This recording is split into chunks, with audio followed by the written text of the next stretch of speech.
गुस्से में एंटोनी ने एक लकड़ी की छड़ी फेंकी, लेकिन रेमी को जमीन पर गिरा दिया। सिर चट्टान से टकराया। रेमी बेहोश था। एंटोनी ने उठाने की कोशिश की, लेकिन कोई प्रतिक्रिया नहीं। वो जांच करने के लिए आगे बढ़ा। कोई और सांस नहीं। क्या करें? कुछ देर सोचने के बाद उन्होंने रेमी को बाहर निकालने की पूरी कोशिश की। क्या वो उसे बचाना चाहता था? बिल्कुल नहीं। वो रेमी को चट्टान के किनारे खींचना चाहता था। सीधे नीचे धक्का दे दिया। रेमी गहरे गड्ढे में गिर गया। एंटोनी तुरंत जाने के लिए मुड़ा। एक कार को पास आते देख वो डर गया और भाग गया। दरवाजे पर दौड़ना आसान नहीं। एंटोनी गंदा हो चुका था। उसने पाया घड़ी कहीं नजर नहीं आ रही थी। वो घबराकर घर भागा, फिर रेलिंग पर शर्ट को उतार दिया। इस पल रेमी का ठिकाना पूछने के लिए रेमी की माँ घर आई थी। एंटोनी ने संदेह से बचने के लिए न जानने का नाटक किया। फिर उसने अपना कोट बिस्तर के नीचे छिपा दिया, छोटे बच्चों की तरह। आखिर ऐसी कौन सी बड़ी नफरत है जो लोगों की जान ले लेती है? असल में वे सभी पड़ोसी हैं, क्योंकि एंटोनी को रेमी की बहन एमिली जैसी है, इसलिए वो अक्सर रेमी के साथ खेलने आता था। उसने अपना राज भी बताया,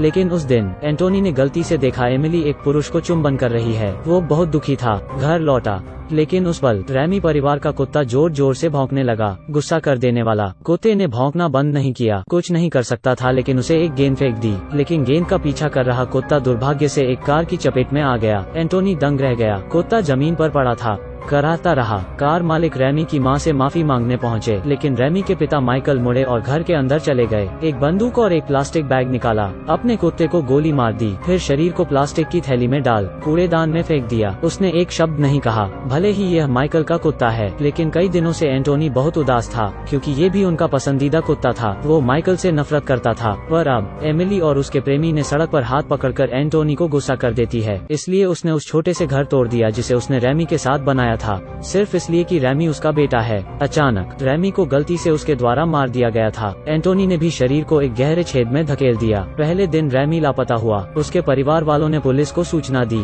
टीवी पर ढूंढने की भी खबरें हैं, और एंटोनी अभी बहुत असुरक्षित है। माँ सोचती है वो रेमी के बारे में चिंतित है। उसे गले लगाया और कुछ शब्दों के साथ उसे दिलासा दिया। लेकिन उस दिन पुलिस एंटोनी को ले गई। खुलासा अभी नहीं। पुलिस ने उनसे बस कुछ आसान सवाल पूछे। बात करते हुए एंटोनी ने समझाया कि रेमी ने उस समय माइकल को बंदूक से छोटे कुत्ते को मारते देखा था। पुलिस ने सुना, शहर में एक बंदूक का उपयोग करना क्या ये जरूरी है? अधिक संदिग्ध।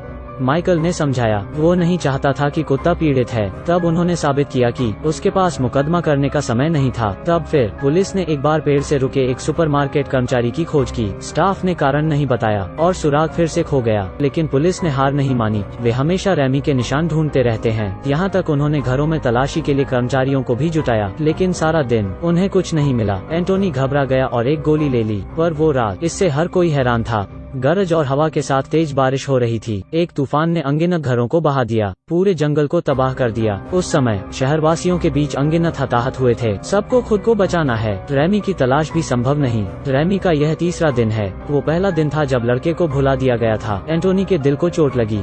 वक्त निकल गया। एंटोनी बड़ा हो गया है। उसे डॉक्टर का लाइसेंस मिला। वो 2 महीने में मिस्र को जाएगा। टाउन पार्टी में वो फिर से एमिली से मिला। दोनों ने एक दूसरे को लंबे समय से नहीं देखा है, लेकिन वे अच्छी तरह से बात करते हैं। उस दिन जंगल के बगल में छोटा शहर खोजा गया। खुदाई में रेमी की लाश मिली। जांच के अनुसार पीड़ित के शरीर पर बने रहे अपराधी के बाल। शहर में बहुत सारे लोग हैं, वे हर एक नमूने का परीक्षण नहीं कर सकते। यह एंटोनी को आराम देता है। उस समय एमिली गर्भवती है। उसे उम्मीद है कि एंटोनी शादी करेगा, लेकिन एंटोनी ने दृढ़ता से मना कर दिया। वो चाहता था कि वो बच्चे को छोड़ दे, तो एमिली ने धमकी दी, अगर उसने शादी नहीं की वह डीएनए टेस्ट लेगी, एंटोनी को बर्बाद कर देगी। इससे एंटोनी और भी घबरा गया। अगर एमिली डीएनए टेस्ट के लिए जाती है तो उस साल की घटना का खुलासा जरूर होगा। इसलिए उन्होंने कस्बे में क्लिनिक खोली। उस दिन एंटोनी के क्लिनिक में एक रहस्यमयी मेहमान आता है। रेमी के मामले में वो शख्स था संदिग्ध, सुपरमार्केट स्टाफ। यह पता चला है जब वो उस जंगल से गुजरा। उसने बस एंटोनी को इधर उधर चुपके से देखा। जिज्ञासु वो देखने गया। वो सब जानता था, पर उसने ये नहीं कहा, सिर्फ इसलिए कि वो एंटोनी की माँ को पसंद करता है। पर अब वो इस जगह को छोड़ना चाहता है। रवाना होने से पहले उसने एंटोनी को एक पत्र भी दिया। अंदर वो घड़ी है जिसे एंटोनी ने उस वर्ष खो दिया था। कई साल बीत चुके हैं। 30 वर्षीय एंटोनी एक बार फिर क्रिसमस मनाने के लिए खाने की मेज पर बैठा, और उसके बगल में उसकी पत्नी रेमी की बड़ी बहन है। पत्नी के माता पिता भी रेमी के माता पिता हैं। उसने प्लेट पर मिस्र के परिदृश्य को देखा, पर वो जानता था यह एक ऐसी जगह है जहां वो कभी नहीं आ सकता। उसने जल्द ही सब कुछ खो दिया। हालांकि एंटोनी सजा से बच गया, लेकिन उसके दिल में अपराध बोध हमेशा रहता है। वो हमेशा उन 3 दिनों से प्रेतवाधित रहा है, जब तक वो मर नहीं जाता।